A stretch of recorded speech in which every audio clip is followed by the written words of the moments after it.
we force the Islamic law and order. That's why, you see, when the Islamic State is going to be established, we are, inshallah, with the will of God, we're going to conquer the whole world, regardless if the people fought against us or not. The fact they prevent the Islamic call from going across the world, that is war against God, and we are the soldiers of Almighty Allah who will fight for His deen to be prevailed. That's why.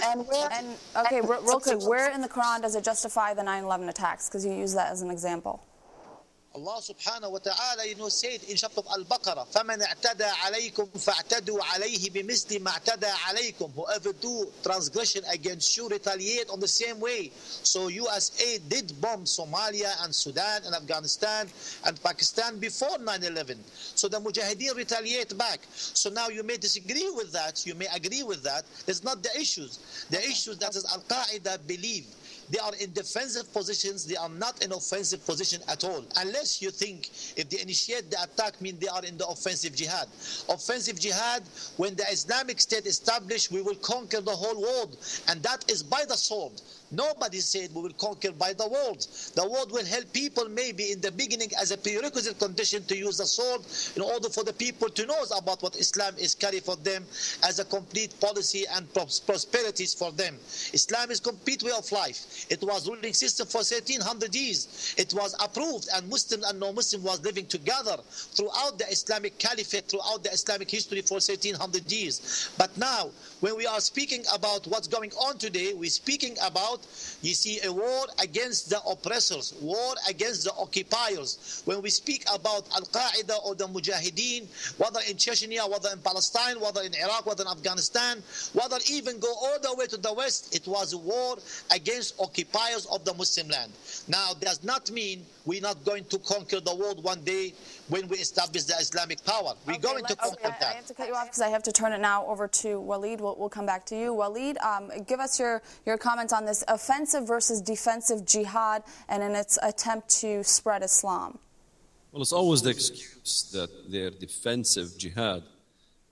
Sure, the United States bombed Sudan, but what part of Sudan did they bomb? Sure, they bombed Somalia. What part of Somalia did they bomb? What part of Afghanistan did they bomb? Did they try to go bomb the capitals and destroy the whole country? No, they tried to bomb the terrorists that were there. Sure, America currently is in Afghanistan and is in Iraq and is in other places in the Muslim worlds with military presence, trying to keep the peace, trying to stop Al-Qaeda and the Taliban from taking over the society fully. Saddam Hussein, he's the one that declared war on Kuwait, and the United States responded to this aggression and liberated Muslim lands. But the United States wasn't thanked for it. It was accused of occupying those lands. However, this whole hoopla about Islam lived in peace, and Islam wants to live in peace with the Christian world, and does not intend to, we can look at history and see Islam really came as a conquering power. Islam, and I'm sure Mr. Bakri and Anjum Choudhury will never deny, is really a universalist system. It is no citizenship. This is why they denounce their citizenships in Western countries. Islam is a totalitarian system that wants to take over the entire universe, as Mr. Bakri stated. Regardless whether the U.S. is in Iraq or is in Afghanistan or is in anywhere, it doesn't matter. Even if the United States, have nothing to do with the Middle East. Let's not forget, America have faced Islam in the past. This is why we have our marine song, from the halls of Montezuma to the shores of Tripoli. Islam has engaged in war against the West, but thank God the West created the Marines and kicked their behinds and got rid of that problem at that time. Sure, I would wish that Al-Qaeda will fight by the sword. I would wish that the whole Muslim world would listen to Mr. Bakri and fight by the sword literally. This way the nukes will take care of the whole problem once and for all. Okay, let's turn it now back over to Anjum to allow you to respond a little. Well, I think that Mr. Walid is not really understanding the problem fully.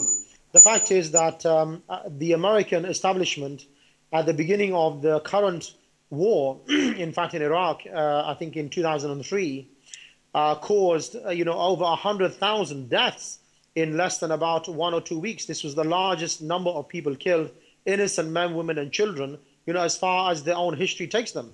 And in addition to that, you can see Donald Rumsfeld, George Bush, Dick Cheney knew for 8 years that people in Guantanamo Bay were completely innocent. And yet not only were they incarcerated, but they were even tortured. And when he talks about Somalia and Afghanistan, and he talks about Sudan being bombed, remember even before this, the American establishment was supporting the State of Israel. We haven't forgotten Sabra and Shatila, in the early 1980s, and all of the other atrocities being committed by the pirate State of Israel. And even when he talks about Saddam Hussein, let us not forget who armed Saddam Hussein and all the other dictators, in Muslim countries who were bombing and gassing their own citizens and doing the bidding, in fact, of the Americans, in that area, looking after their economic interests and their military interests. So this is, I think, a reality check for Waleed and other people who are listening to this program. And as for the history, we are not against the West or the East. The fact is Islam will fight oppression wherever it rears its ugly head. So we can see, for example, that, there are many countries which, in fact, embraced Islam willingly and they wanted the Sharia to be implemented. Countries like Indonesia, Malaysia, Ethiopia became part of the Islamic State without ever to be, forced, without the regime to be forcibly removed. They accepted it themselves. And you can have a look in the heart of Europe. How is it that the Sharia was implemented, in fact, for over 800 years in the heart of Europe, in Spain, parts of Austria, parts of Switzerland, Rhodes, Crete, all the way up until about 30 miles south of Paris, I beg your pardon, was under the Sharia. So this is not a new phenomenon, in fact, to the East or the West. And as Sheikh Omar Bakri Muhammad quite rightly said, it's a matter of time before the whole of Europe, in fact, and the rest of the world, they give up the oppression of man-made law and they accept the only alternative. We can see that communism is dead, capitalism is dying. Islam is the only alternative for the world today to take it out of the shackles and the oppression of man-made law. What about the countries that are currently Muslim majority right now? Why don't we see peace there today? Well, what in fact you find is that post 1924, which is in fact the last time where we had the Sharia implemented as a law and order, and incidentally it was not the Muslims who gave up the Sharia. In fact, it was the British and the French and others who occupied the heart of the Islamic State and dismantled the Khilafah. We can see that after this, the Muslims have been divided along nationality lines. They've got the diseases of patriotism and tribalism. We are today over 55 countries, none of which are implementing the Sharia. In fact, some of the biggest criminals against the Sharia are countries like the Iranian regime, the Saudi regime, even the Sudanese regime.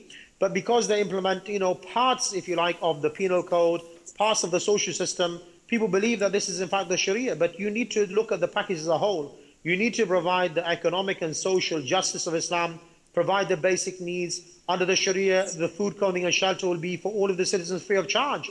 Their life, their wealth, their dignity, their health, their honor will be protected. So this is the package that we're looking for and we're seeking to implement around the world. Okay, let me turn it to Kamal because I want to stay with tonight's topic. Is Al-Qaeda justified by Islam, not necessarily go back into Sharia?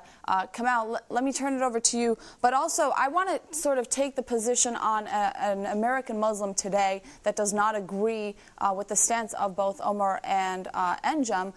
Basically, they're saying, how can you take such extremist positions and attribute it to a religion? No religion endorses any sort of terrorism. It's like using, like I said earlier, the example of Timothy McVeigh calling himself a Christian, participating in acts of terrorism, and then you're saying Christianity supports terrorism.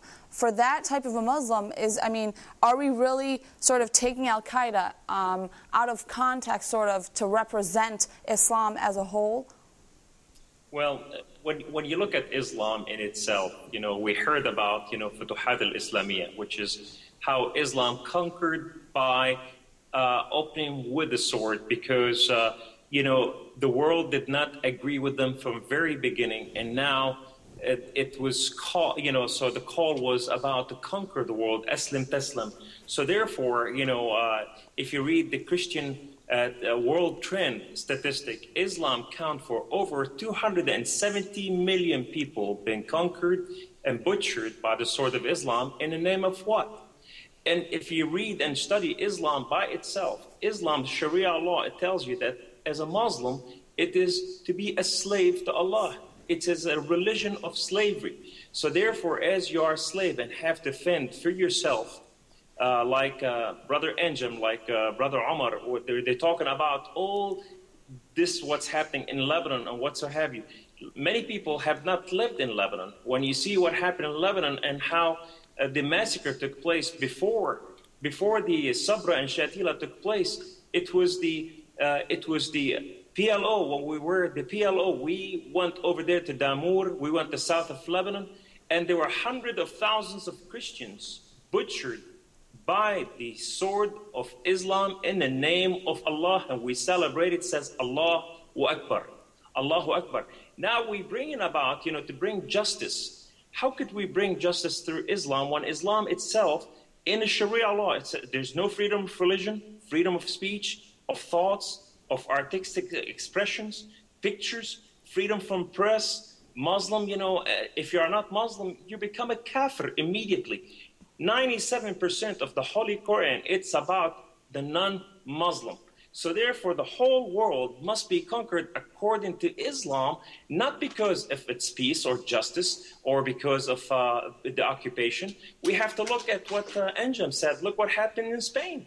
Spain was conquered by the sword. The Muslim didn't come and says, we are here in peace and we're going to live with you. No, they conquered by the sword, and hundreds of thousands of Spaniards were boiled in the city center and chopped in pieces and hung on the trees as body parts. This is the kind of, fear. God is not the author of fear, but we're dealing with something here is Islam is a religion of fear, which is moving with the power of fear to conquer the world. Look at the issues of women. If women in their world are shrouded with darkness, they could not move, while a man can sleep with 4 women, and a woman is stuck with him for the rest of her life, and thereafter in paradise. Look at the children. They have no rights until they become adult and they become the leaders. I mean, it is the religion within itself. It has all kind of issues, and these issues, they are just not even real. And when you have the Muslim part of them, they tell you, we're people of peace, which is I prefer, like Walid said, tell us that you are not people of peace, and let's deal with the situation as a manly thing, as as God ordered things, as reality. Don't lie in our face, And so therefore, what happened is the two-part, the duality. Those who are saying we're people of peace, and those who are just want to take it by force, like Al-Qaeda, like, all those, like you heard tonight. We are not here for your purpose. We're here to bring Islam, and therefore we're going to bring our justice. And what is that justice? As soon as you say La ilaha illallah wa Muhammad Rasulullah, you have sold your life to Islam, and now if you change your mind, you're dead. Where is the fairness over there? Okay. The reason why Islam failed in Spain, because the Christian and Jew converted to Islam because they were penalized to death after they provided everything, so they became Muslim, and Islam fell out of the orbit of the world. Islam could not exist anymore because there was no financial support. Islam could not make it but by slavery and implementing penalties on humanity. And with that, I'm sorry to cut you off. Our producers are just letting us know that we have to take a quick break. When we come back, we'll turn it back over to you. But also when we come back, we'll start to open our phone lines. Our number is 248-416-1300. We'll also look into, with sort of a touching base on what Kamal was saying, if there is only one correct interpretation of Islam, or if there's different forms, and if Al-Qaeda has in fact got it right by carrying out such violent attacks. We'll be right back. أسأل الله عز وجل أن تكون هذه العملية ثأرا لما قام به الأمريكان الخنازير وأعوانهم من المرتدين الكلاب. السلاح فإني سأمضي درب الكفاح ولا تحزني إن ضممت الجراح وسرت بعز إلى مصرعي. وأما أهلي وأحبتي فأقول لهم الملتقى الجنة إن شاء الله، فلئن ألقاكم في جنة عرضها السماوات والأرض أحب إلي من أن أبقى معكم في هذه الحياة الفانية. على يسار الجبل إلى فك الجبل. خلدا علي الزكية. وناصر شفت انظر علي أمامي. شفت الأمريكان أمامك الآن واضحين شفتهم؟ أنت أمشي قليل وتشوفهم قدامك. أبو محمد ترى وراك مسلمون، يعني وراك مسلمين، لو تزيد السرعة شوي هم قدامك الآن.